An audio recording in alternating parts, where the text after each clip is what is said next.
The first time she saw him cry, it was in the reflection of a vending machine. Not loud, not dramatic. Just a man in a faded gray janitor's uniform, shoulders slumped after midnight, wiping his eyes with the back of his wrist like he didn't have time for grief. Amelia Grant almost kept walking. As CEO of one of the fastest-growing tech firms in Chicago, she was used to moving past things, past weakness, past excuses, past people who didn't meet expectations. Grant Innovations occupied 42 gleaming floors downtown, and Amelia had built it from a two-person startup into a billion-dollar company before she turned 40. She did not believe in distractions, but something about the way he stood, there, trying to compose himself before stepping back into the hallway, stopped her cold. His name, according to the badge clipped crookedly to his chest, was Daniel Harper. She had noticed him before, not because he stood out, but because he didn't. He worked the late shift, pushing a rattling cart through empty offices long after executives had gone home. He cleaned whiteboards filled with ideas worth millions. He emptied trash cans stuffed with half-finished lunches and crumpled strategy drafts. He mopped floors people tracked mud across without a second thought. Invisible, that was the word. Until that night, Amelia had returned to the office to retrieve a file she'd forgotten. Before an early investor call. She wasn't supposed to be there. Neither was anyone else except security and the janitorial crew. She didn't mean to overhear him. "I'm trying, Lily," he whispered into his phone, his voice cracking. "I promise. I'll figure it out. Just give me a little more time." Silence. Then softer. "No, sweetheart. Daddy's not giving up." Amelia stood behind the corner, something uncomfortable tightening in her chest. She walked away before he saw her, but she didn't forget. Over the next few weeks, she noticed more.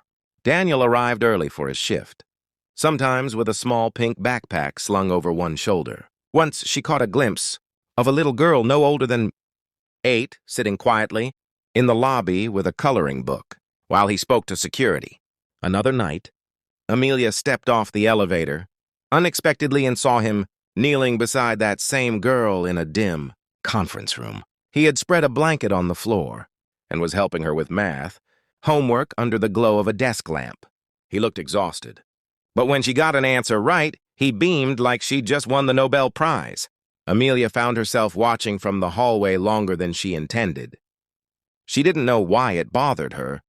Maybe because she'd built her life on sacrifice too, but of a different kind. 70-hour work weeks, broken engagements, holidays spent in boardrooms instead of living rooms. She told herself it was the price of ambition. Daniel Harper didn't look ambitious. He looked desperate. The night everything changed started with rain, a relentless Chicago downpour that turned the streets into rivers and the skyline into a blur of gray. Amelia was the last executive in the building again. Through the floor-to-ceiling windows of her office, she saw Daniel clock out, tug his hood up and step into the storm. And without fully understanding why, she followed him.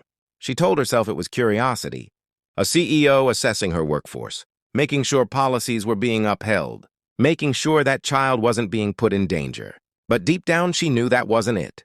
She waited 5 minutes before leaving, then trailed his aging sedan through slick streets and flickering traffic lights. He didn't head toward the suburbs. He drove west, past trendy neighborhoods and glass condos, into a part of the city investors pretended didn't exist. Amelia's hands tightened on the steering wheel as he turned onto a narrow street lined with brick, buildings and broken sidewalks. He parked near a small, dimly lit community center with peeling paint and a hand-lettered sign taped inside the window. She parked half a block away. Through the rain-streaked windshield, she watched him step out, open the passenger door, and lift the little girl, Lily, into his arms. She clung to him, her thin arms wrapped around his neck. They didn't go into an apartment. They went into the community center. Amelia hesitated only a moment before stepping out into the rain and crossing the street. The door creaked when she pushed it open. The smell hit her. First, cleaning supplies and old carpet and something warm cooking in the back. The room was small but alive.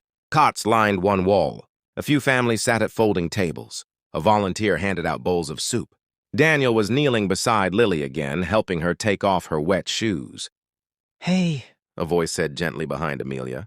She turned to see an older woman with kind eyes. Can I help you? Amelia struggled for words. She wasn't used to not knowing what to say. I'm looking for Daniel Harper. The woman's expression softened. You from his job? Amelia nodded slowly. The woman smiled. That man works harder than anyone I know. Comes here every night after his shift. Helps clean up, fixes whatever's broken. Won't accept extra food unless there's enough for everyone. Amelia blinked. He lives here? For now, the woman said. Lost his apartment 6 months ago after his wife passed. Medical bills? He's been on the housing list ever since. But he won't complain. Says Lily needs stability, so he keeps her routine as normal as he can. Amelia's chest felt hollow. Daniel's wife. Medical bills? She watched as Lily laughed at something he whispered. He brushed a strand of hair from her face with infinite tenderness. And suddenly the image of him crying in front of the vending machine crashed back into her mind. He wasn't weak. He was drowning. And still showing up every night to mop her office floors. Daniel noticed her then.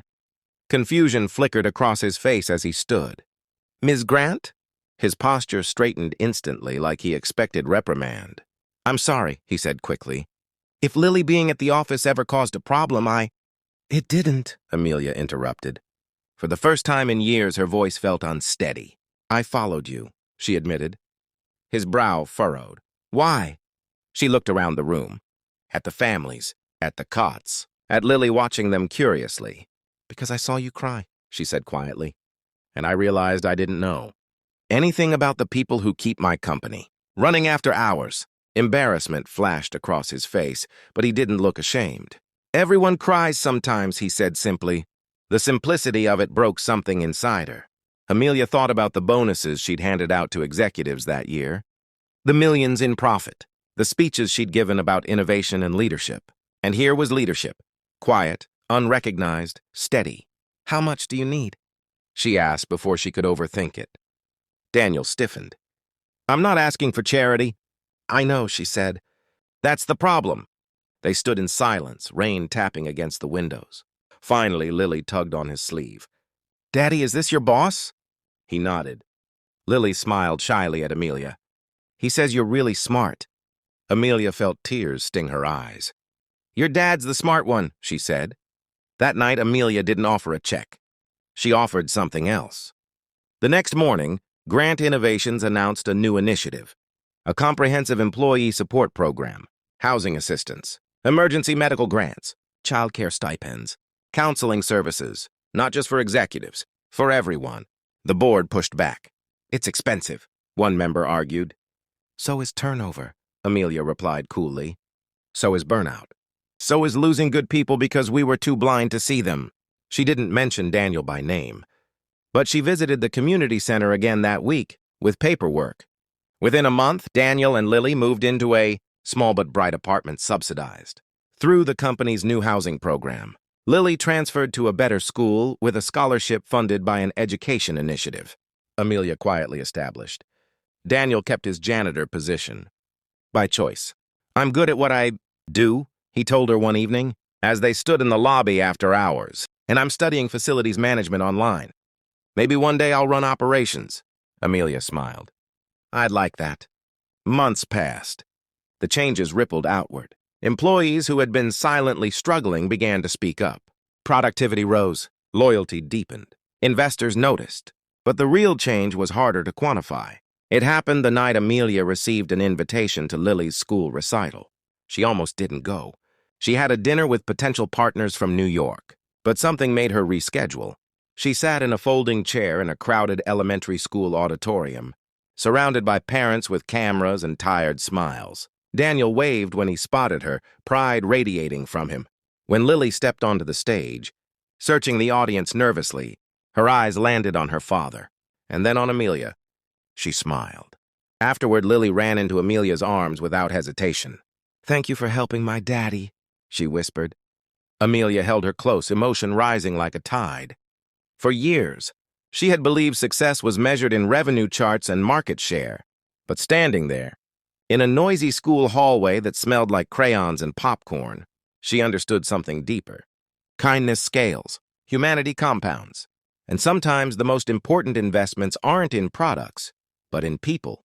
She hadn't followed a janitor home to expose weakness. She'd followed him and found strength, and it changed everything.